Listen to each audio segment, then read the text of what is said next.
నమస్తే శివయ్య గారు. నమస్తే రవి గారు. రండి రండి, బండి ఎక్కండి.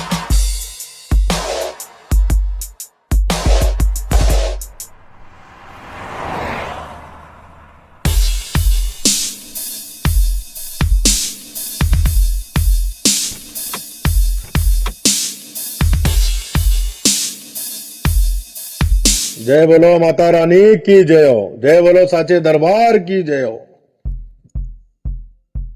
ఏం శివయ్య, నీ ఫోన్ కలుస్తలేదు, పైసలు ఇస్తావా లేదా? ఏంది నీ కథ?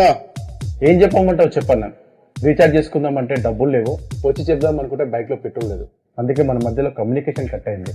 శివయ్య, వచ్చినప్పుడల్లా ఏదో కహాని చెప్తున్నావు. నాకు ఇవ్వాలైతే డబ్బులు కావాలా, ఏం చేస్తావు నాకు తెలియదు. ఇప్పటికిప్పుడు పైసలు అంటే ఎట్లొస్తాయి గోల్డ్ మ్యాన్ గారు? తప్పకుండా ఇస్తా అన్నావు, లేకపోతే